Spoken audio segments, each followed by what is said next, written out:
Let's do a real quick recap of where we are and where we left off last week, and also talk about what we still have to do in this particular video.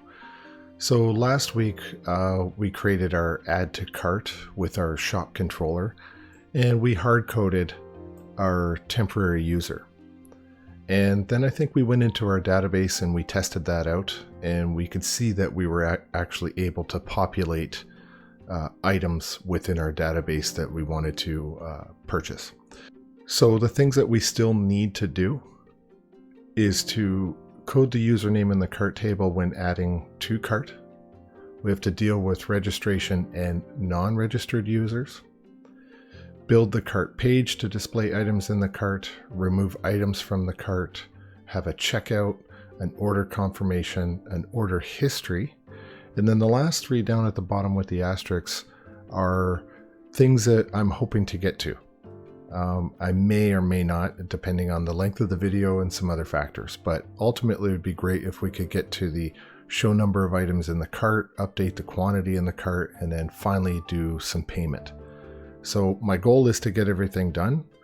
And if it's not in this video, maybe it'll be in the next, but I'm really hoping that I can achieve all this in one video.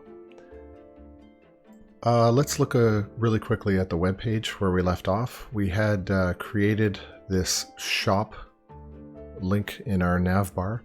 We also created cart, but cart is not, it doesn't do anything yet. So if I click on shop, I've got browse our shop and then these different categories. So I've got cables, monitors, printer, desktop.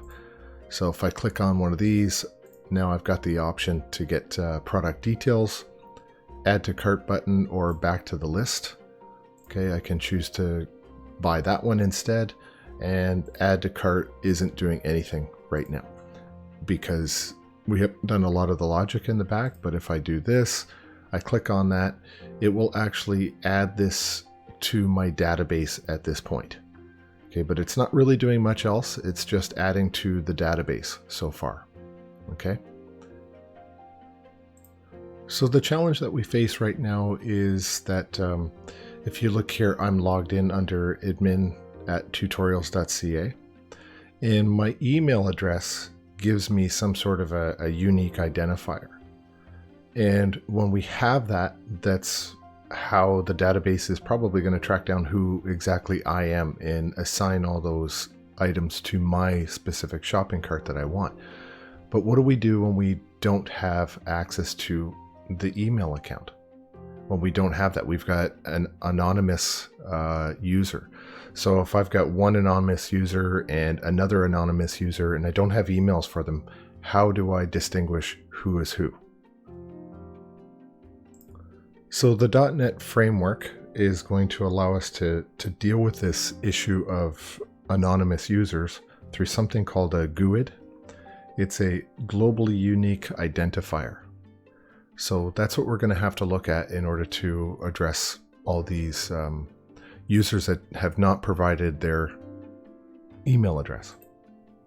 So in the case of anonymous users, we've got the unique ID. So the .NET framework uses the class to generate the unique ID. And of course we have the two ways. We've got email if we have that, and if it's a anonymous user, then we randomly generate the GUID and attach that to the session. Okay, so if the browser is open or it doesn't time out, you'll continue to use that unique ID. But if the browser closes or times out, then all that information that the anonymous user has been putting in will actually disappear. Okay, so it's contingent on the browser staying open and staying available. If not, then the anonymous user will have to start over. It won't be saved under the GUID. So I'm in the shop controller, just down below where we put that temporary user, and we're going to create this other method, and it's going to be called getCartUserName. Okay, and that's a private string, and I've got a couple of conditions that I want to check for. So the two things that I want to do is, the first one is check, are we already stored with username in the user's session? And then the other is, if no, username in session is user logged in. Okay, and that breaks down to two more conditions. So if yes, use their email for the session available. If no, use the GUID class to make a new ID and store that in the session. Let's look at this. So if HTTP context, okay, dot session dot, and we're going to get this method, and I don't think it's showing. Okay, there it is. Get string. Okay, and we will have to create this cart username. Oops. It's amazing how difficult it is to type around a microphone. Okay, and we'll set this equals null. And I'm just going to quickly move this stuff up. Okay. So this HTTP context, you have to have that. It's a little bit different than PHP. If you've done that, you can't just leave it like this. Okay, it's not going to work. You need the HTTP context.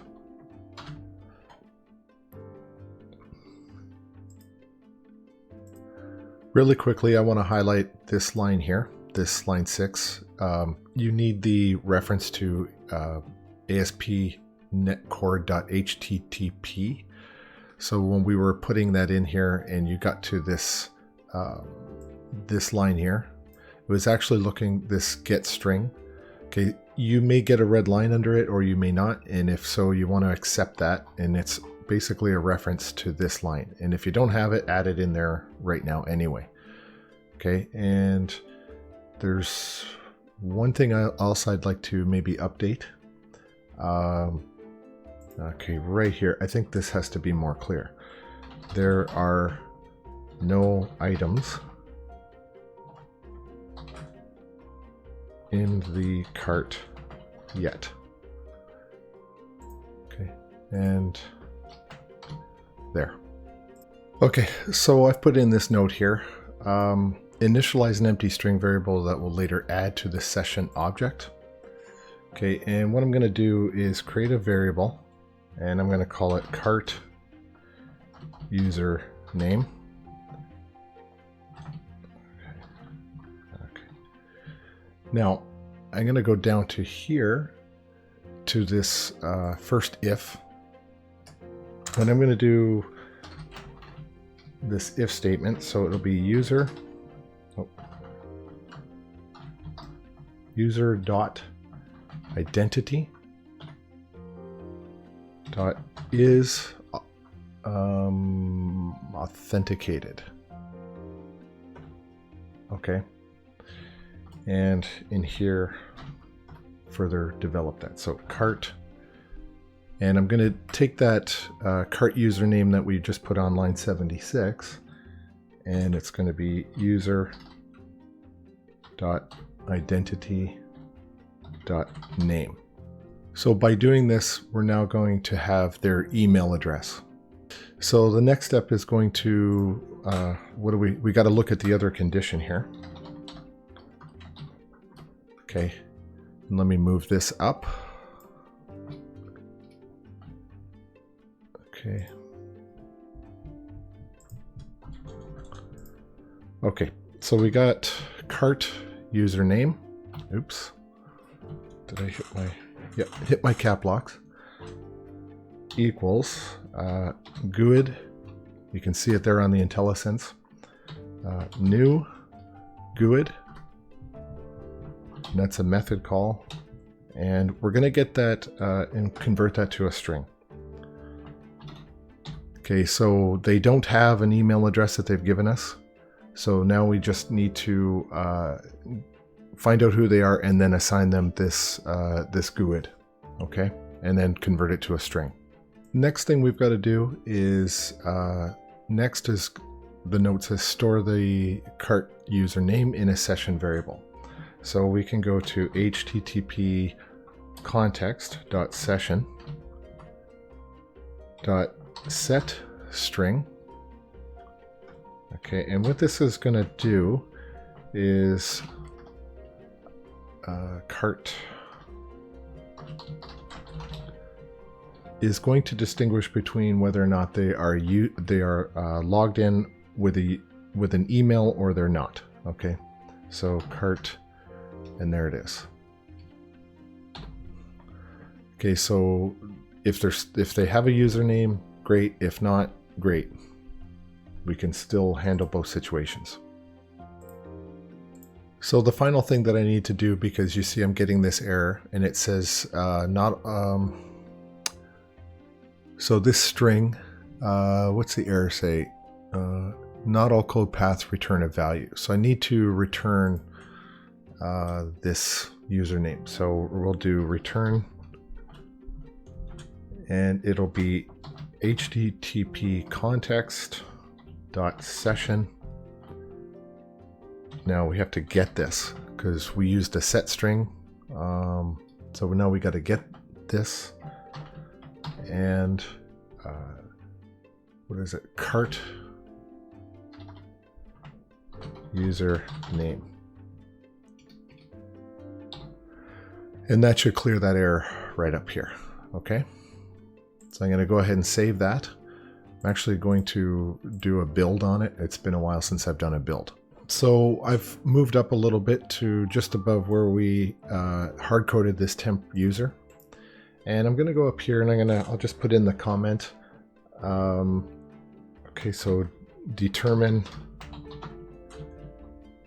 username. Okay, so right now we've only got it hard-coded on line 63. So I need to create this local variable, and I'm going to call it cart user name. And of course, I'm going to call the function that we just created. Okay, so it'll be get cart user name. Okay, so that's my function call there. And this whole entire function, the purpose of this was to determine whether or not we had a username in the form of email or something like that, or if they were just an anonymous user. So now I've got that, and I've put that function call into my username. Okay, so now I can go back down to this right here and actually replace that out. Okay, so that I'm going to go ahead and build. And now we should have something that distinguishes between using an email as your username identity or with the GUID. Okay. Okay, so there's a couple of things I want to do before I test out our code. We've got to deal with something to do with the sessions. So what I've done is I've opened up two versions of the project. One I'm logged in, and that's under this Edge, and the other one I'm logged in under Google Chrome. Okay, so I'm going to go to my one without an account. It's my anonymous user, and I'm going to go to desktop, select this. I'm going to do one, and so I get this error. Okay, so this session has not been configured for this application or request. So we do actually have to go in and do that configuration right now. Okay, so I'm going to minimize this, and then get back into my code, because I've got to go to my start up. Okay, and this is where the configuration is going to happen. So there's a couple of configurations we have to do in our startup. So I'm in startup.cs, and in this configuration services, okay, right down at the bottom, we have to add this line here, this services.add session, and it's a function call. All right, this line here. And then secondly, what we have to do is we have to add this part here, enable session support. Okay, so that's on my line 78, and that's right up above this use endpoints. Okay, make sure this is above use endpoints. Okay, Now, if I go back to my my page and I try to do this, I am going to get an error. Okay, but I want to show you that I've tested this out 2 times already, and notice here that I'm getting that username. Okay, because from this website I'm not actually logged in. Okay, so if I do this, let me do this one more time, and I'm going to increase that up to 2 times. Actually, what I'll do is I'll go back to list, I'll choose the different computer. I'm going to go buy one of these just so you see the difference. So if I do add, I'm getting this error, but let's go back to my my database. Okay, and if I do a select the top 100 or 1000, notice I'm getting this. It's actually going to my database, and this is my anonymous GUID. Okay, so got to still figure out what's going on, why I'm getting that error. And I think it has something to do with the fact that I don't actually have a cart. Okay, so let's continue on and fix all this. So notice here as well that this GUID number, this ID number, it is the same. Okay, it's because it's assigned to my particular session that I'm in there. Okay, and one thing to note is that we're in the cart for the moment too. So at some point we're going to take what's in the cart and we're going to transfer that over to our checkout. Okay, so there's another way to clear that all out. Okay, so let's go to the other one where I'm actually logged in. Go to shop. What do I have? Do I have any monitors? I don't have any monitors. Laptops. Let's see about a laptop. And we'll do this. Add 1 to that. Add to cart. Okay, I don't have a cart to go to. I'll run. Okay, so notice right now I've got that, but it's a different number. Okay, so this is now assigned to my user's login. Okay, so just to recap, we had to add in this line here inside the configuration services. Okay, and also this additional line needed to go into line 7978.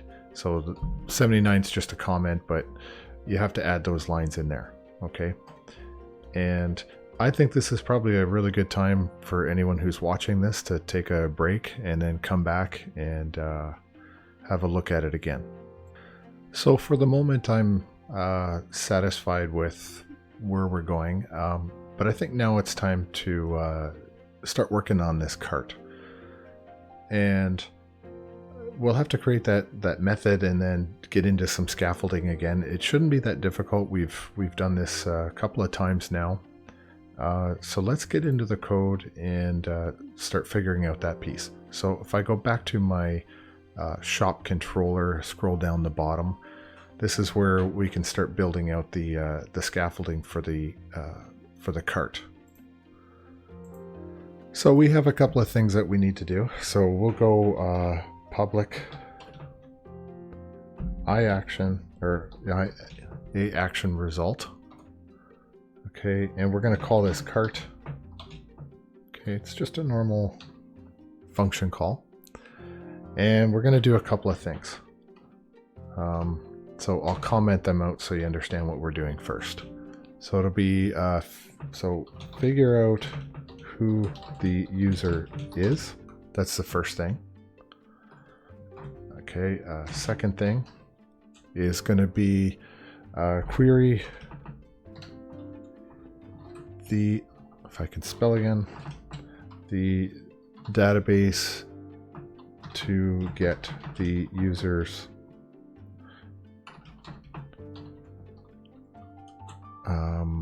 cart items. And then another thing we need to do is also load a view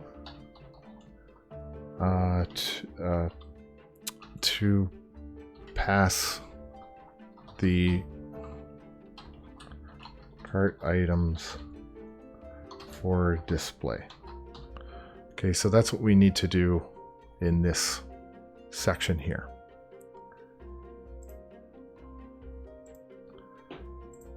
So keep in mind that within our page already, we've created this cart in our nav bar. So I definitely just have to keep that in the back of my mind. So the first thing is we're going to figure out who the user is. And the way I'm going to do that is just to do var. Sorry, I'm trying to see around my microphone. So cart user name is going to be, we're just going to go up, and the best way to do it is just to grab that function that we created. Okay, so I'm going to call that function, and that's the first part of that. Okay, and then the second thing is we have to so we want to query the database to get the user's cart items, right? So we'll do this. A var cart items is going to equal, this should look somewhat familiar to you, context dot cart dot where, and I don't want everything in that, so I'm going to do c dot username, and that is equals cart user name. Okay, and I'll close that off, and then not a where, to list. Okay, and then close that off. Okay, that's very painfully obvious. It should not have been double equals. I don't even know why I had to. Anyway, that's a single equals. It's the assignment operator. Okay, and then finally here, what I want to do is just do the return statement. So with all of these iActionResult functions that we keep making, they typically always end with a return statement, right? And what we want is return it to a view, and inside that view, as normal, we want the variable that we just created. So that's what we're trying to return from our database. Okay, so I'll run that, and I'll just build that for safekeeping. Okay, so the next thing that we do need to do now is we've got to do scaffolding. Okay, so I've right-clicked on the cart function name, and brings up this view. I want to add a view. Okay, so I'll just start add a view, and I've got cart, and I'm actually going to go from a list, right? Because remember, what I'm doing is I'm selecting items, and then I want to see a list of the things that I'm actually selecting. Okay, so I've got these other options. It doesn't make sense that I would go after details or delete. I've already seen the details. So in this particular case, I want to create a list, and the model that I want, obviously, is still going to be where's cart? Cart. That's the model that I'm shooting for, and it's still in the same DB. And I'm going to stick with my normal layout because I want to be consistent with my look and feel of the website. So I'll hit the add. And so now that I've created the cart view, you can see over in shop that I've got the cart view that's now in there. Okay, so it's all in there. So if we go to our layout .cshtml, I just want to remember or remind you that this is where the link is. So in our controller shop, you got ASP action cart, okay, which is this same thing over here in shop and cart. So that's part of the nav bar. So just to kind of prove it to you, I'm going to refresh this because after I made the view, I did a build and I saved it. I'm at this point, and if I go to my shop, okay, and let's say I go to desktop, and I want to buy maybe 2 of these, and I'm going to do an add to cart. You see that right off the bat, this shot me right over to my my cart. Okay. Another thing I want to point out is that there's stuff in here that I need to clean up. You know, why does it say username? There's no information about products. I've got this stuff over here. So I've got some cleaning up that I have to do. But it's actually kind of normal that once I selected the product, it went over to my shopping cart. But I might want to make some changes to that as well.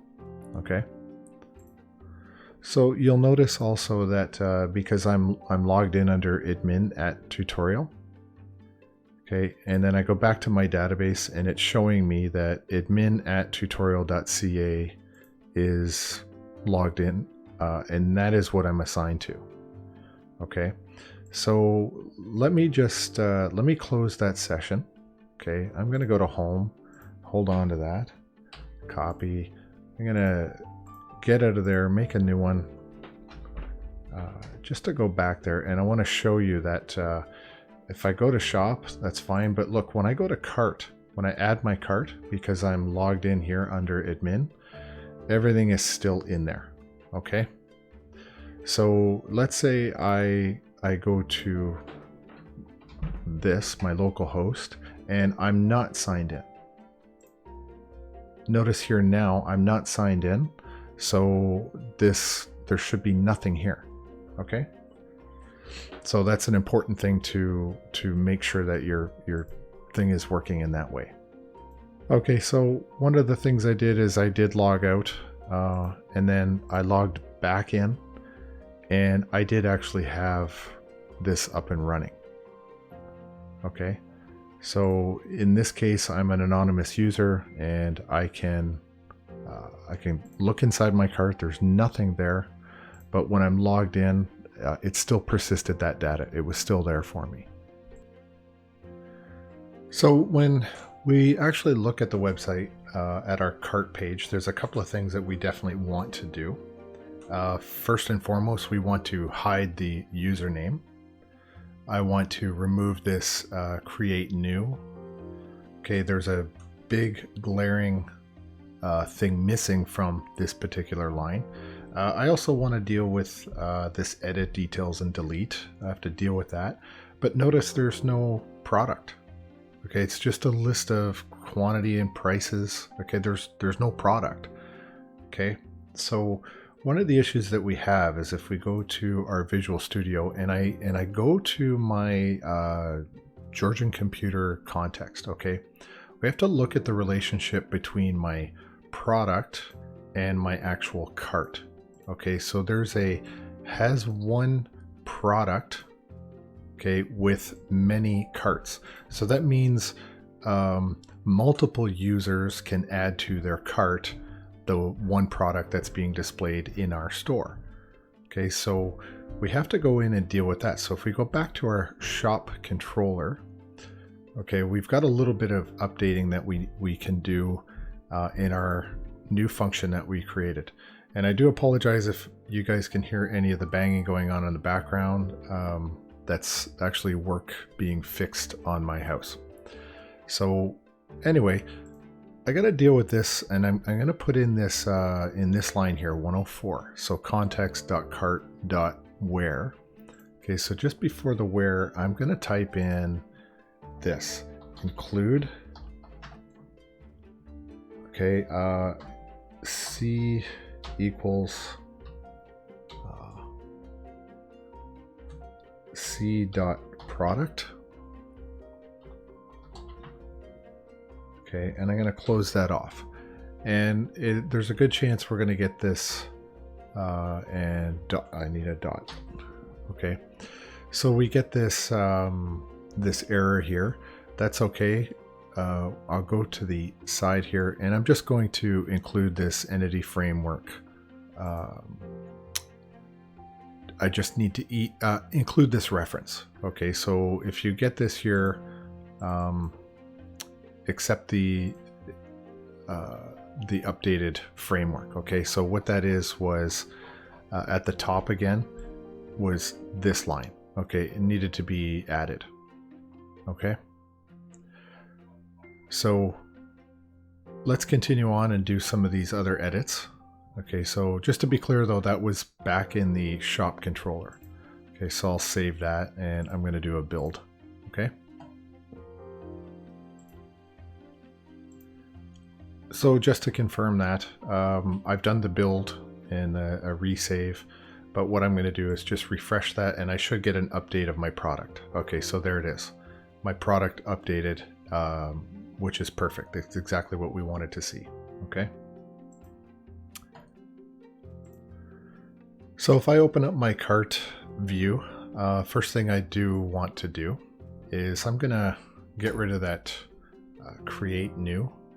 Okay, and I've got some stuff I'm going to move around. I'm probably going to want to move the, I think I'll want to move the product to the very front of the line. Okay, and I'm just using Alt with my up arrow to move that around. I think at some point I'm probably going to want to do a move or do a running total of all the costs as well. Okay, so I'm going to move this one up as well, just to keep the symmetry. Okay. And obviously I'll save that. I'll do a build. I just find it good practice to do a build. Okay, and I go back and I'll refresh this. Okay, so my product moved from my quantity and the add new is gone. I think I'm going to add some table striped and hover as well. So that's just table. And I'm missing, yeah, I need to move this. I need to move that over there. So I'm going to also delete my heading and column for the username. Don't need those. Don't need those to be visible. Another thing that I would definitely want to do is edit the formatting of this. Sorry, I'm going to take this and I'm going to change this to, so I want the currency. Okay, so it'll be a currency format and, sorry, not that kind of bracket. It's this. No, sorry. I'll get it. Don't worry, I'll get it. Another thing I don't need right now is the edit and details. Okay, so Control KD cleans all that up. Okay, in terms of formatting. Save that and build. And let's go see how this looks. Okay. So product, quantity, price. Notice my price is in the right format and I've still got just my detail button there, or sorry, delete. Okay, so that to me looks a little better.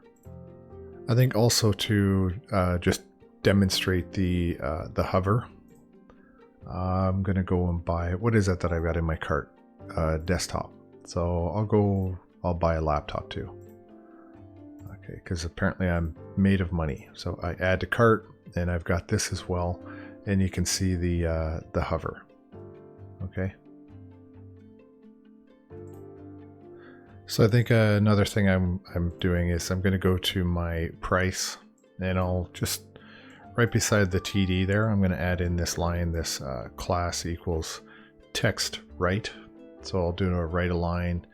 And then up here, I think I'll do the same thing in the price so that the heading and the actual price are kind of right justified.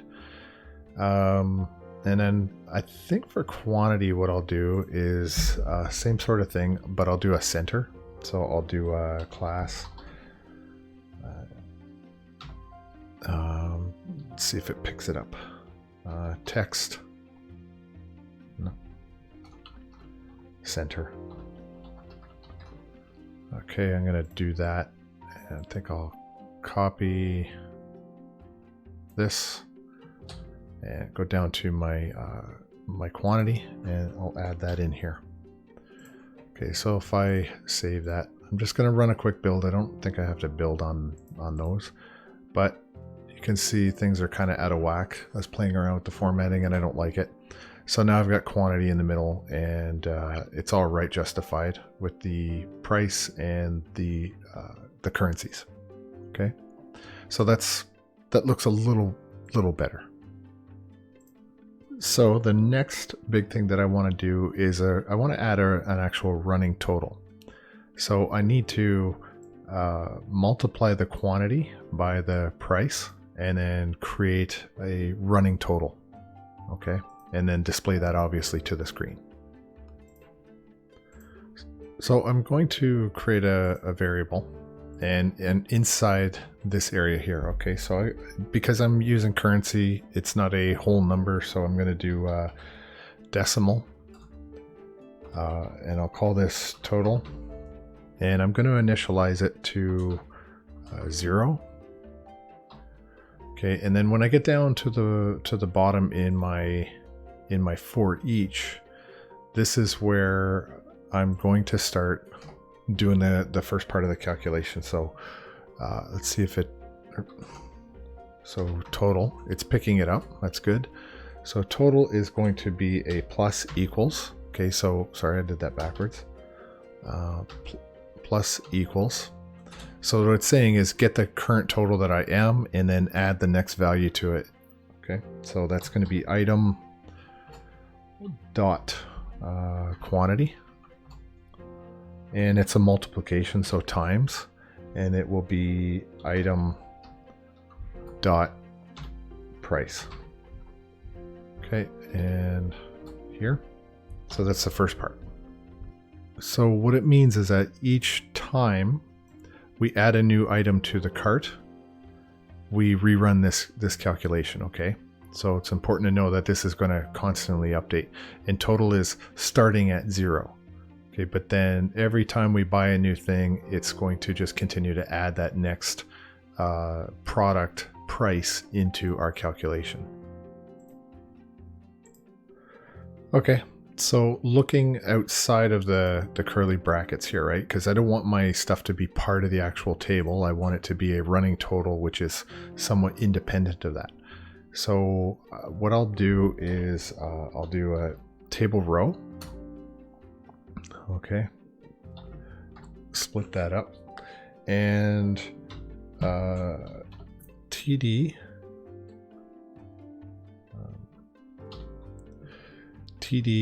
and we'll go with a call span of 2. Okay, and then just below that we'll do TD.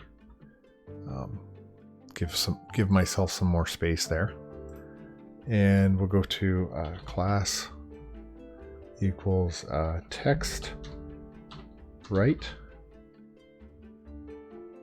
Close that out, and then I want to do my formatting, right? So like we did with it's a currency, so we want to do the proper formatting. Okay, and let's see if I do this properly. Okay, it's 0 semicolon lowercase c, and then end out that curly bracket, go outside here, comma, and total. So there's total, end that out, and I'll move up the closing tag for that. Okay, so I'm going to save that. So the next thing I'm going to do just below that, and I've got to add I guess a button, right? So it's no, not applet, ASP, and it's a controller, and shop, and then ASP, it looks like action, sorry, and this one is index. And then we got to add the button. So this one, we got to be careful because IntelliSense, we know from the last video, likes to mess around. So BTN, okay, and I'm going to Actually, I'll go to the beginning of this because it keeps wanting to do this btn primary. So we'll do btn and then give it the space and make sure that I'll tighten that up. Close that out.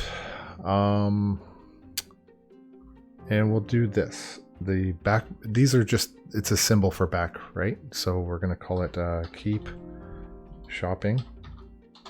So it'll take us back to our shopping list if that's what we would like to do. Okay. Yeah, so the issue here is I've got to put that space in there. And now that clears up that error. Okay, because when you put it this way, it thinks it's actually syntax. So you got to add that space in there. And I actually have to, I made a mistake here. This is a TD. Okay. What I do is I highlight that and do an up arrow. And I'm really sometimes quite fanatical about my formatting. So make sure that that's done cleanly. Now I want to put on another button, and I'm just going to copy this whole line. It's just easier for me. And plus I'm pretty sure you don't want to watch me type. Okay, so this one is going to be called checkout. Checkout primary, and we'll get rid of this one arrow. Okay, and this I'm going to call checkout. And I'm going to actually put the space in there, and then two arrows going in the other direction. Okay, so that all looks right to me. So let's go in and have a look. Okay, that's where we left it off. I'm going to refresh this and see how it looks. Okay. All right. It's in there. Not the most beautiful formatting I've ever seen.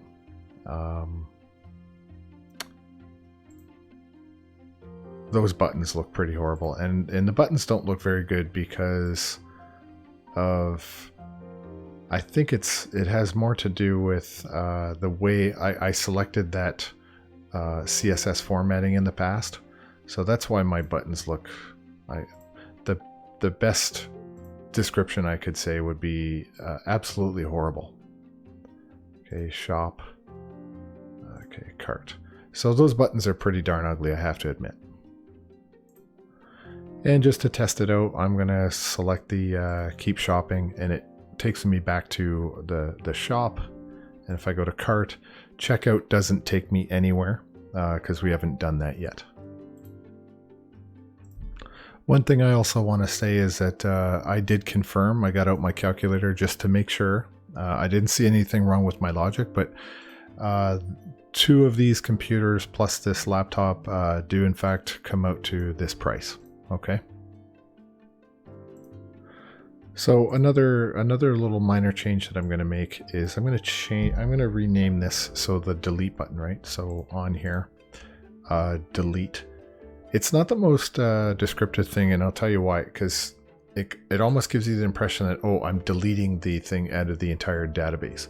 So that's not the message that I want to convey. So I'm going to go to here and I'm going to say remove, oops,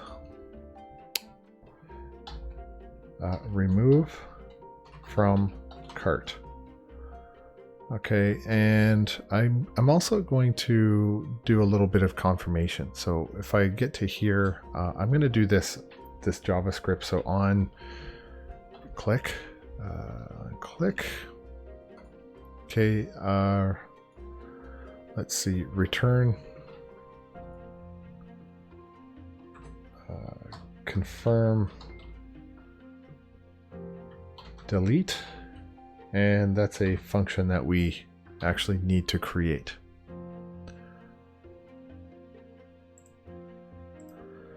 So as I said in this with this function here, this is going to be JavaScript.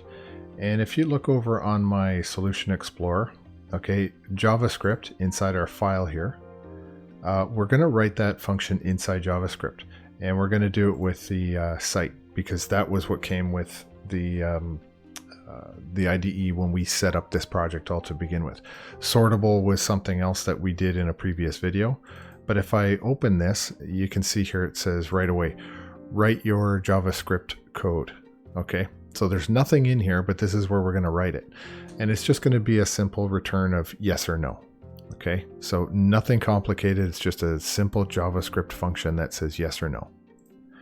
Okay, so the one thing I'm going to do, because I like to make sure that my spelling is always the same, so definitely go in there and do a Control-C for your copy. Okay, go back to here. Okay, and this is where we're going to write this function. So it's JavaScript, right? So it's a function, and this is where we're going to go get that name. And it's a function, obviously. So let's put in our, okay, I like to have my brackets spread out. Okay, so this is a special JavaScript function, and we'll go with the return. And it's actually, it's great. It's a little library function just for this exact case. So it's called confirm. Okay, and then we'll just type in our message. Now, I want you to understand this is a Boolean. Okay, so confirm, there's the message, and then there's a string. Okay, so what we'll do is put this in here, and I'm going to say, are you sure? No, sure you want to delete.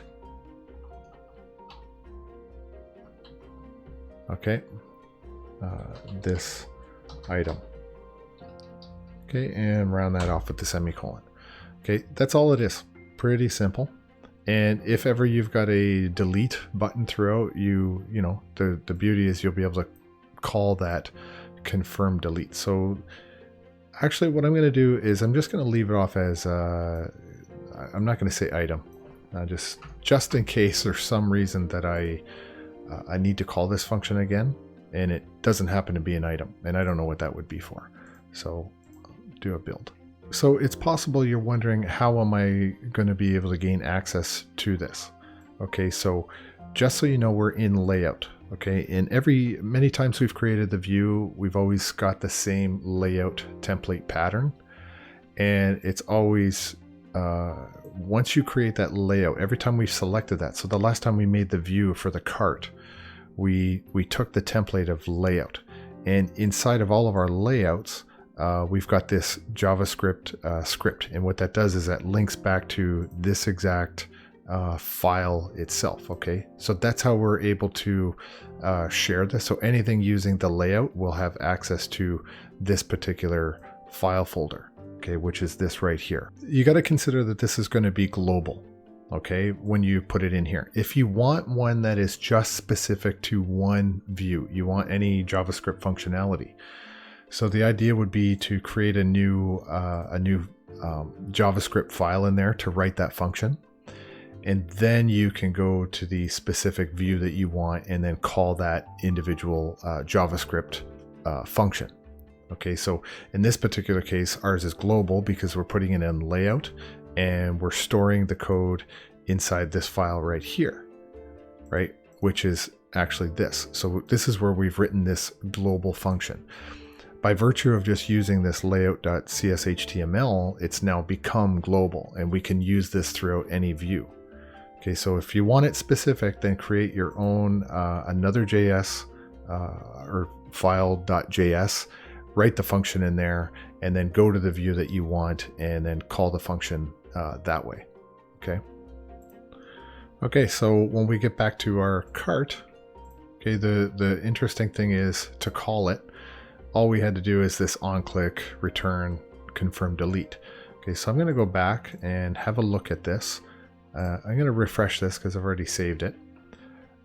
This delete's not really going to go anywhere, but it should at the very least give me a confirmation. This site says, are you sure you want to delete this? So I'll hit cancel, okay, for now, because we got to go off and finish some other work there. And I think just because it bothers me a little bit, I'm going to put the question mark in there, okay, because when in doubt, you should always use proper grammar. you know, don't put this this texting language like B4. Okay, it's not a bingo game. It's actually you're asking people for proper written English or whatever language it is. So your grammar should at least be proper. So if we go back to here, we still have to write this. Okay, that's what we have to do. And once we decide that we're going to do a delete, and we go back to Visual Studio, what I'm going to end up needing is this ID, right? This cart ID. So if we go down and we look inside our database, it's this column of stuff here that we're going to be looking for. So if we do the remove from cart and we say yes, what it's going to do is update our table and then refresh our page to not show that particular item anymore. So I've gone ahead and just added in some stuff here in the interest of saving time and boredom on your part from watching me do all this. So if we go below the cart, so I'm in shop controller below cart, I'm creating this other function, right? This was this remove from cart. So make sure you copy that exactly, and then you can go back to your controller. So it's public iAction result, drop that in there, and then you're passing in that ID, and that ID is this ID here, okay? So you're passing in the ID, and then we have three things that we need to do is get the object the user wants to delete. Then we have to delete the object, and then we have to basically refresh the page. And the way we're going to do this is we're going to do a var cart item is going to equal, it's going to equal underscore context.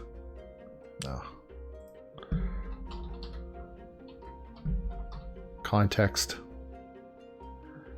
dot cart. Yeah, it's this one here, not the lowercase. Dot single or default. Okay, and then C equals C dot cart ID equals ID, and finish that off with the end there. Then I'm going to go down to my delete, and we'll do context dot cart dot remove. And what are we removing is the cart item. And then just below that, we'll do context dot save the changes. Save changes. Close off that function. And then the last thing we want to do is down here, we're going to basically refresh the page. So return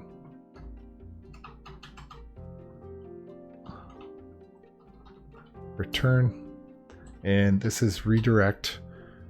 Should be redirect to action. Yeah, redirect to action. Okay, and that is to where? Cart. Capital C. Okay, and that's it. So I'm going to save that and I'm going to build it. So the moment of truth. Let's give this a try. Okay, so what I'm going to do is I'm going to delete this one. Okay, so if I delete that, I hit cancel, nothing should happen. I do that and I do this. There you go. What it did is simultaneously deleted the item and updated the running total. Okay, so if I keep shopping, laptop, I'll go for a Dell this time. I'll get one, add to cart.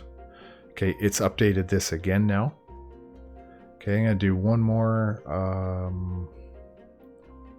Do I have monitors? I don't have any other products. Oh, I got a printer. Okay, so I'll go with one, add to cart. Notice there, and it keeps updating that. But I'm gonna get rid of my Dell. Okay, and hit OK, and now you see that this is updating and simultaneously doing the proper math. So if we look at what we've managed to do so far, we've got code username in the cart table when adding to cart. So we've done that. Dealing with registration and non-registered users, we've done that. We've built the cart page to display items in the cart, and we've now removed items from the cart. So it looks like we've got some like checkout to do and quite a bit more to do. And the ones with the stars obviously are things that I'm really hoping I can get to, and if not, maybe in the next video we'll get to those. So it looks like the next thing on the list is our checkout. If I'm in my cart view and I've got I want to now that I've done all the previous work selecting items in my shopping cart, now I want to go to checkout. So this is an ASP action. It's a checkout, but we actually haven't built that yet. Okay, so what we have to do is go to the checkout for that. And the place that we now have to go to is our shop controller. Okay, and I'm just going to clean that up. This particular file is getting a little bit beefy. So this is going to be used for scaffolding. Okay, so if we do our public IA action result, okay, and we're going to call this what we had before, which was checkout. And so typical copy paste, okay, so that you get that. And it's really, this one's not going to be too bad in the sense that what it's doing, but we have to sort of determine what it is that we want to ask from our users. Okay, so we're returning a view. Okay, and one thing I want to do is go over to let's go to our orders model. Okay, the reason we're going to go to the order model is because there's a lot of stuff in here that we can get in other places. So this order ID, order date, I can just use today's current date, but this user ID, all stuff we've done, even this total.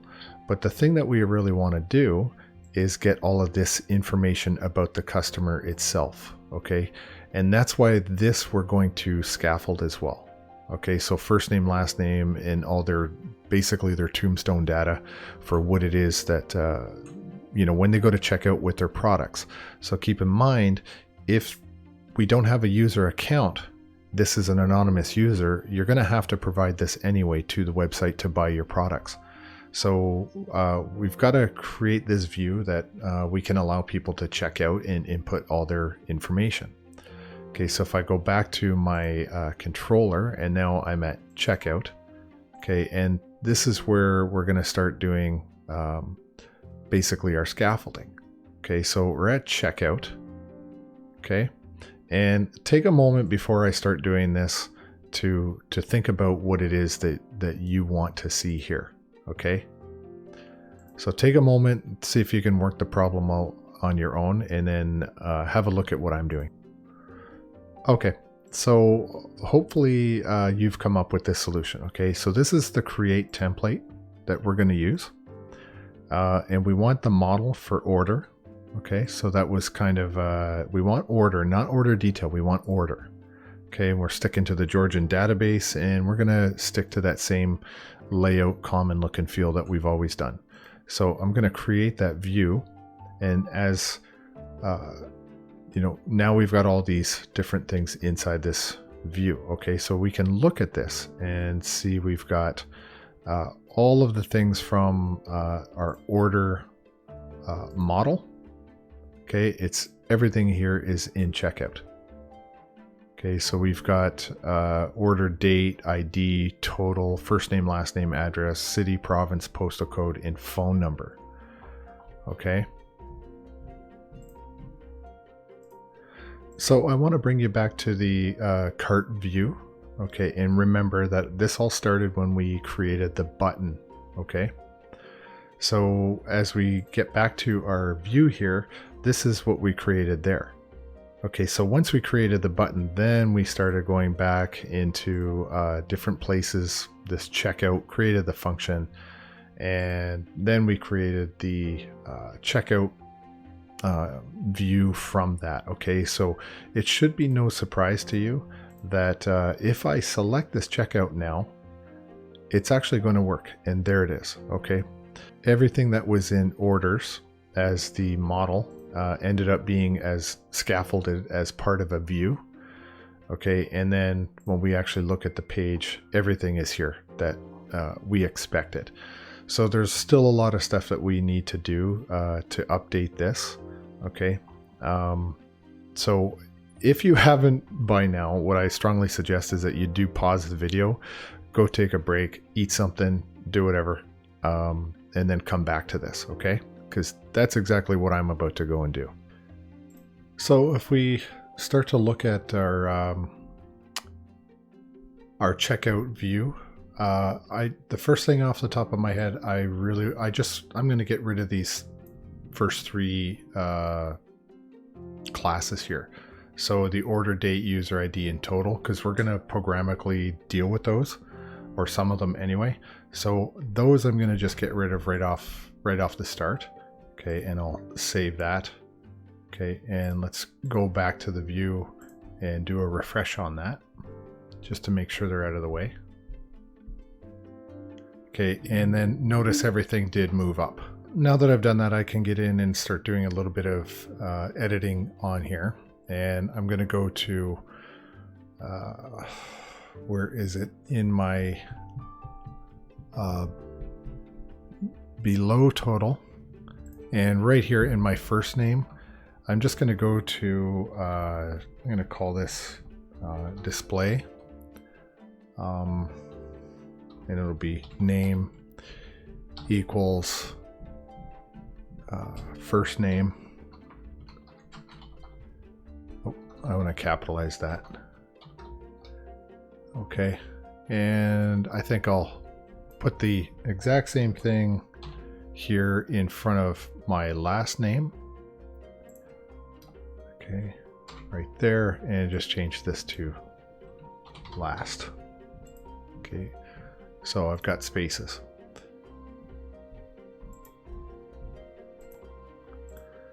So I think if I go to my checkout view, I've got some more formatting stuff I want to do as well. Just before I move on, notice I've got the required in here. Okay, so a lot of these fields have the required. It means you're not going to be able to proceed in the page without completing those user inputs. So on this one, this is my checkout.cshtml, and if I go looking for the phone, and I'm going to go over to form control, and I'll put in type equals tell. Okay, and I've got a couple more edits that I want to make.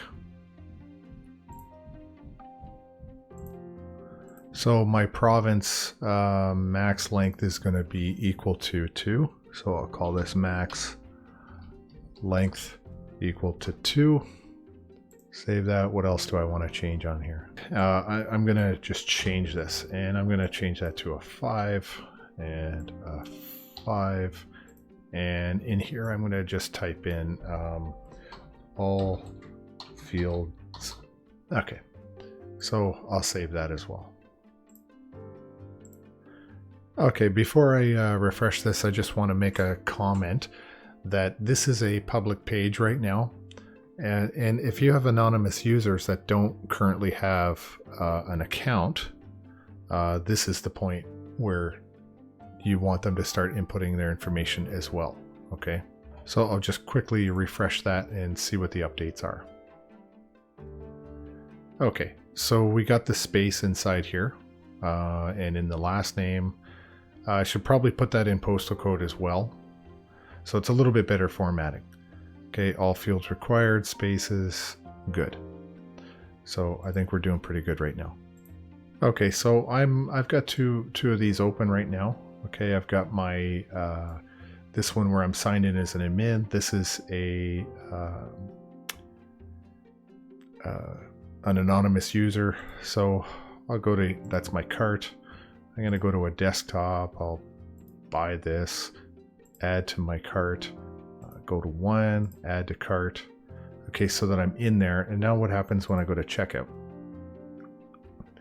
Okay, so same exact checkout field. Okay. So now that we know the difference, okay, so I'm logged in here and I'm not logged in here. Okay, there is definitely a difference here, right? So one of the things that we can do is when we go to checkout, okay, we should prompt or put the anonymous users in a position where they actually need to probably register, create an account, and then they can properly check out. So the one thing that I want to do right now is not entirely lock them out, it's just direct them in another path, is I want to put in this word here. So I want to put in authorize, okay? And you get the little screwdriver that pops up, and you know, you go to the very top and you say, okay, what's it looking for? And it's actually this reference here, which should exist already in yours. If it doesn't, then you're going to get the little toolbar, and it'll ask you to do a reference to that. So all you're trying to do is literally create this line here, this ASP.core authorization. Okay, so we've got this, and that is now going to distinguish the difference between an anonymous user and somebody with an account. Okay, so what I'm going to do is just show you the comparison between the two. Okay, so I go to shop, I'm in cart, my stuff is there. I go to checkout, it takes me there because I'm logged in, right? So this is unbelievably powerful. What's going on here? So let's go back to my I'll keep shopping. Go to desktop. See what's in my cart. I don't have anything in my cart, but I'm gonna add I'll add this thing. I go to 1, add to cart. Okay, now I want to check out, but notice I'm not logged in. Okay, and all we did was put this in here. Okay, and then we added this keyword, or the reference here. Okay, that's all we had to do to distinguish between the two different forms of authorization. So I hit checkout, and look at that. Right away, it sends me to this login. So if I don't have a login account, this tells me, okay, go over there and register. And then once I've got that, awesome. Okay, so one little simple line of code, just a word, and it makes a massive impact on what I'm doing in my site. Okay, so I think that's exceptionally powerful, that just through scaffolding and calling library files and references and stuff like that, we can do so much. So if we are in a situation where we have an account and we do all this, great. But if we find ourselves in here, and I have all this stuff in my shopping cart already, okay, I've got that in there, but then I go to checkout and I don't have an account. And now I got to go register or log in. Now, how does this cart information that I've got now get updated when I have a new registered account? Okay, so now we're going to have to go in and create a function to migrate that over from an anonymous person to a person who has an account. So let's go back in and start looking for maybe where we want to put that. So if I go to my, if I go back inside my shop controller, okay, and I'm going to go down here and I'm going to set up this new function, and it's going to be private. If I can spell it, I will do it. Okay, private void, and I'm going to call this one migrate cart. Okay, and that's what that's going to be, and we're going to finish this off and sort of do the best we can to solve this problem. Okay, so there's a few things we're going to have to do with this, and I've put in some comments here. Okay, so this is our migrate cart. So if user has shopped without an account, put that comma, attach their items to their username. Okay, so that's the first thing. Then we've got to get the user's cart items, and then loop through the cart items and update the username for each one. Okay, so this starts off as an if, so let's get into that. Okay, so I'm going to do if. Okay, and this is a HTTP context dot session, and it's a we need to get string. Okay, get string, and this is going to be for cart username. Okay, which is, where do we have that? We've used it before. This cart username. Okay, so cart username. So if it is not equal to user dot identity dot name. Okay, so if that's the case, then let's work out some logic here. So we'll do a var cart user name. Name is going to be, so we're just trying to create that string, right? That HTTP context dot session dot get string, and same thing. Okay, cart user name. Okay, close that out, and then we want to, I'll move that up. Okay, get the user's cart item. So we'll do var,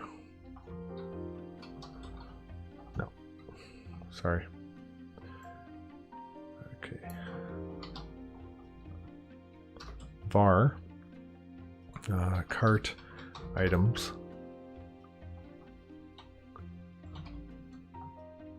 equal, man, I'm really struggling to type, equals context dot cart dot where, and this is c dot username equals cart username. Okay, finish that off, and right after that, now we're going to go get into a for each. Okay, so I'm going to move that comment up. Okay, and it's a for each, or sorry, no space, each. So var item in cart items. Okay, and put in our brackets. So item dot username equals user dot identity dot name. Good. And then context, and we call this update function. Okay,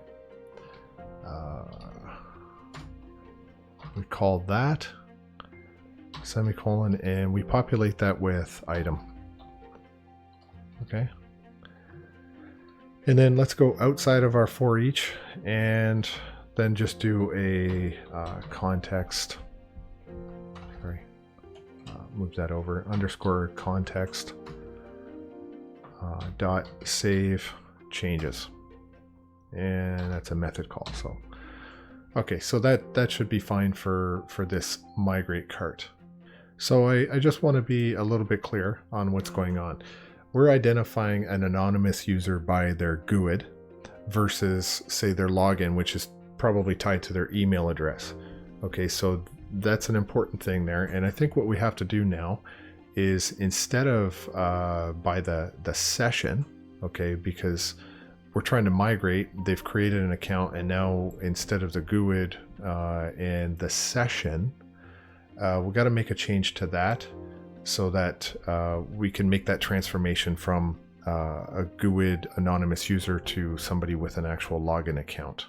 And the way we're going to do that is I'll put a comment in there. So we'll do so update the session variable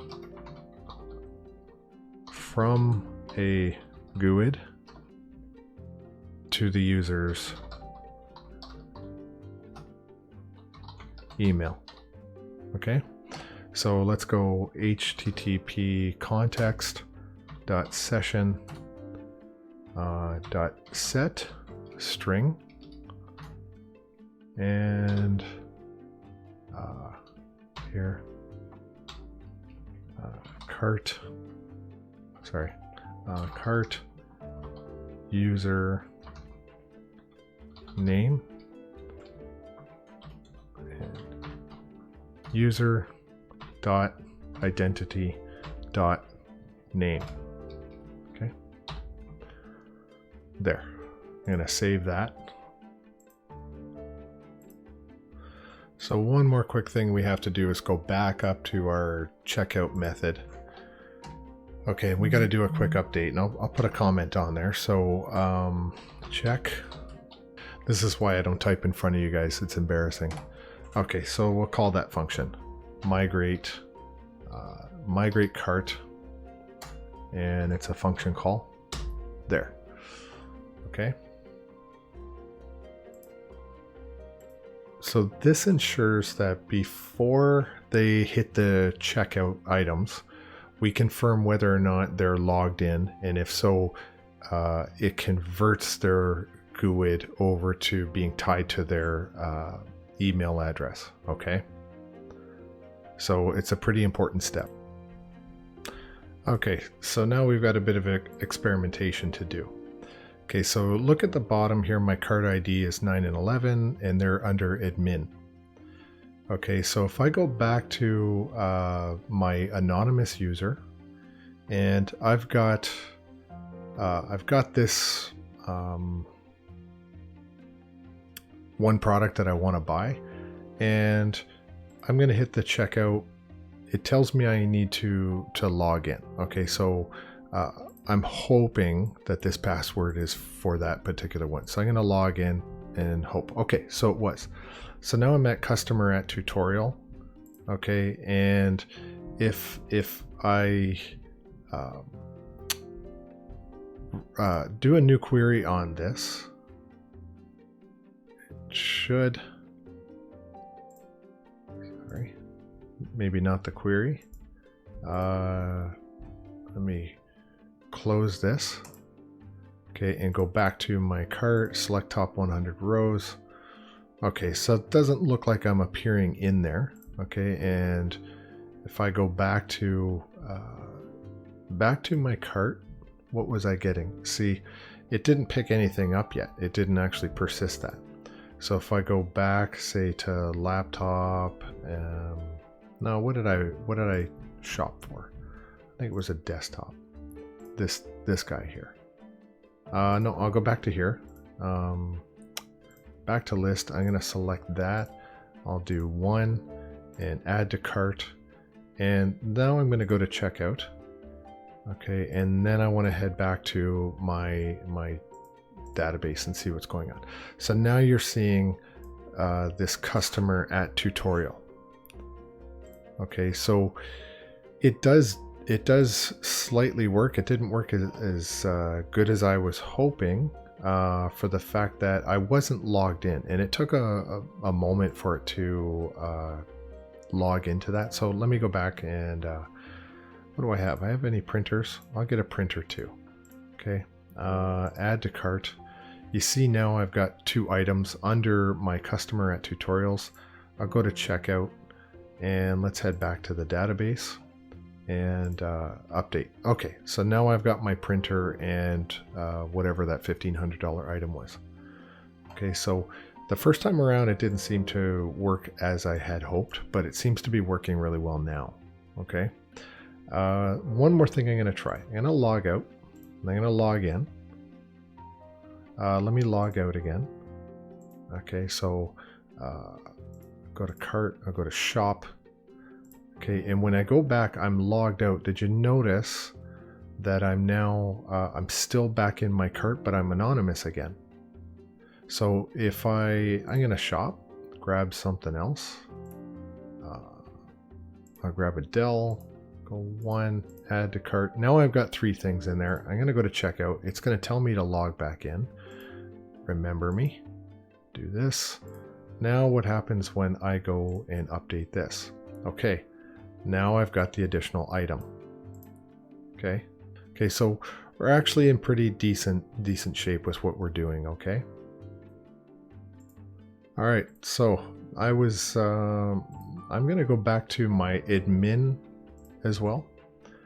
I'm going to see about getting another printer. I'm going to get 2 printers, add to cart. You see that it showed up on here, and I'm going to go to my checkout, but I'm already in under my admin.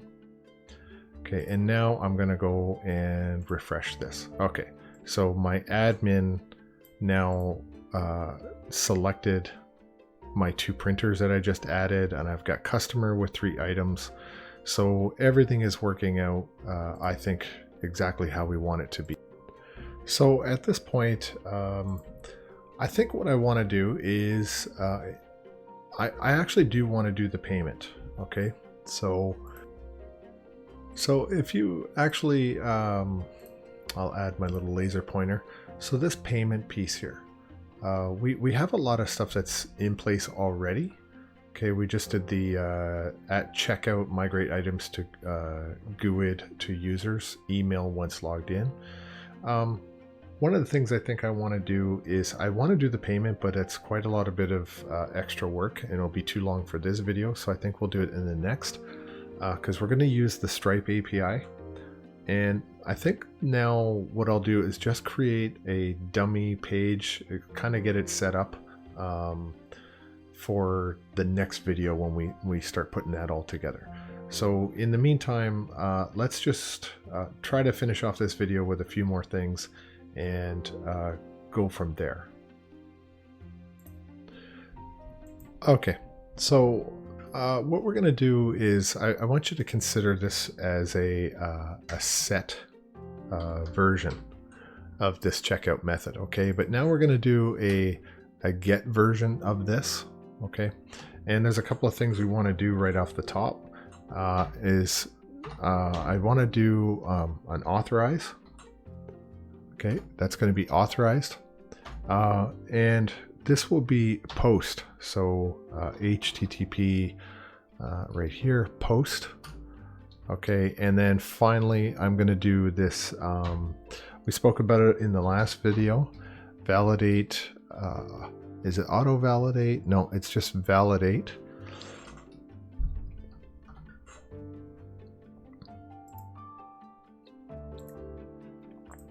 So it's validate. So what that means is nobody can go out there and create their own form and start hacking into our website from their own form that's on a different domain. Okay, so you can't just go create your own little custom form to go into ours and hack it.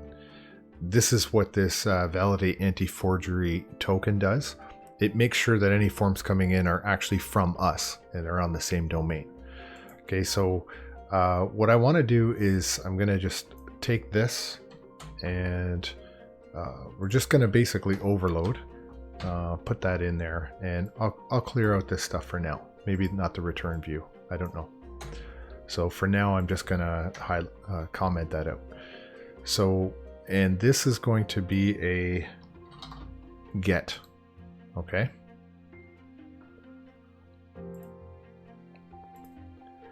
So I've opened up another example of this post, okay? And we've got the HTTP post and this line here. And what we're interested right now in this this next function we're doing is this bind. Okay, in this particular case, we've got the we're binding to this category object. Okay, so we're going to do something very similar, but in our case, it's going to be more about the order. Okay, we're going to bind to an order object. So let's continue on with that and see how this all unfolds. Because the ultimate goal is actually to go to the form, this form here, populate all that information, and then send it, for payment. Because that's what's really the big piece that we have to do next. Okay, so all of this stuff has to be input and then stored and sent off for payment. And once validation is made, then we start to get into things like order history and things like that. Okay.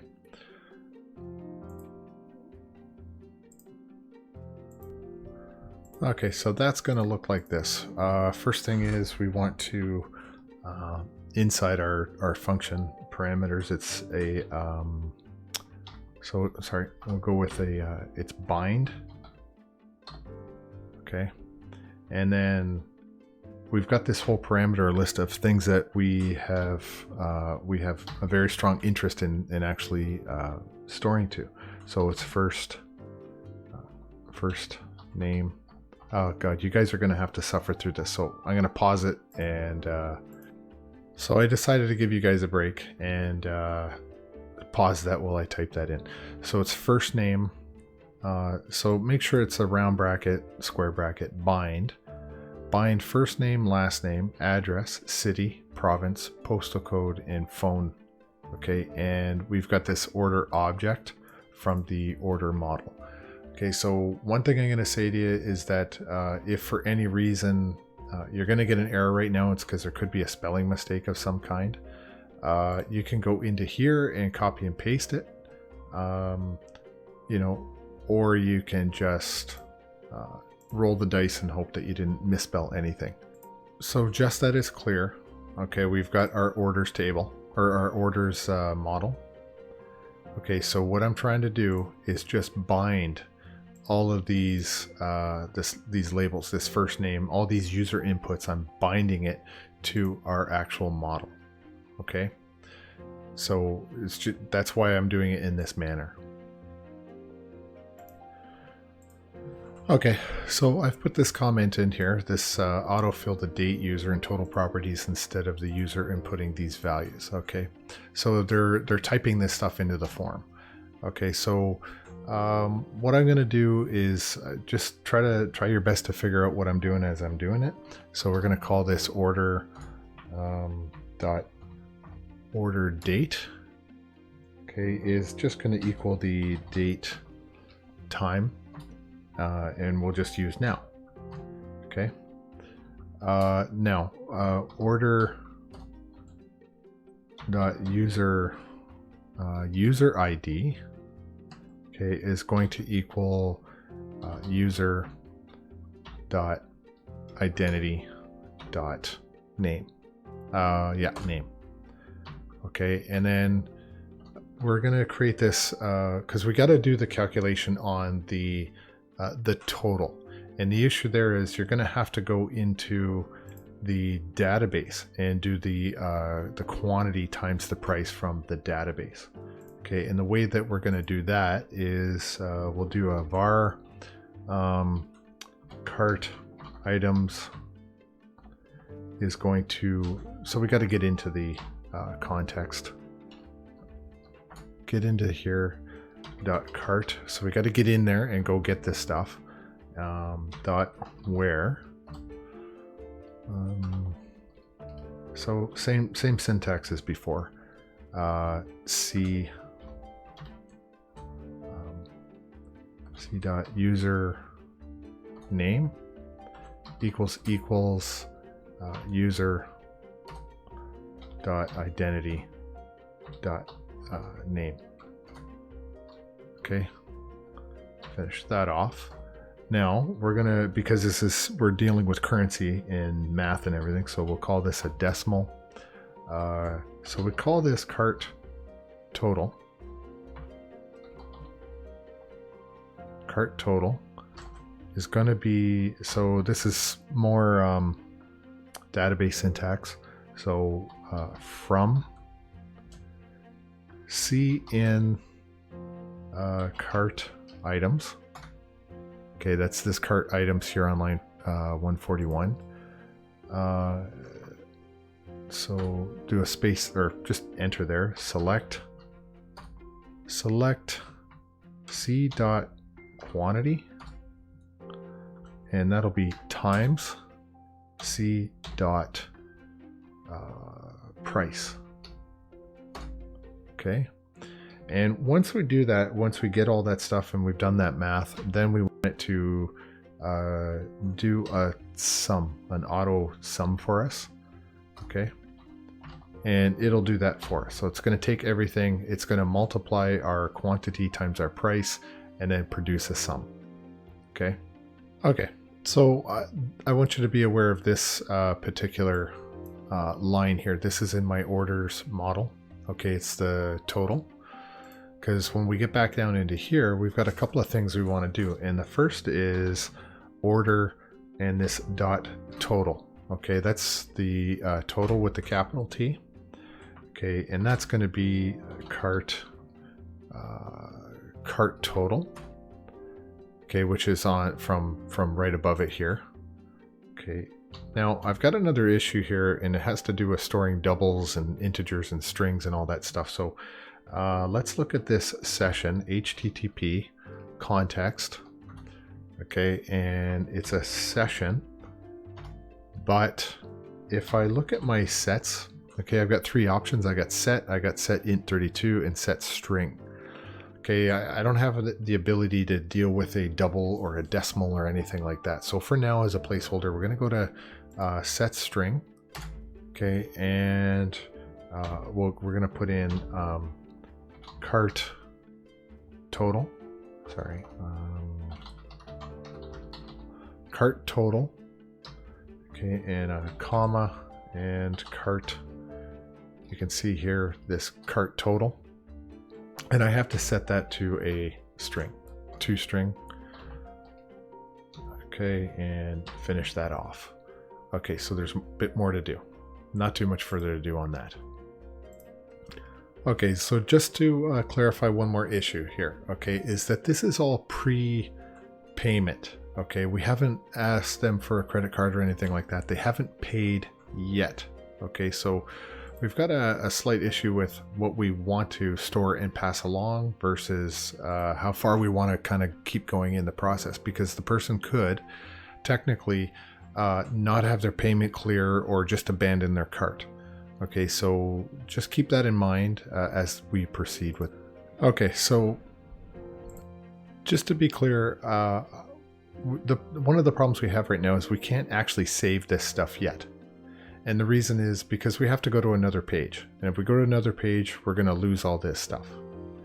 Okay, so that's kind of a thing that we're going to have to figure out how to overcome. Okay.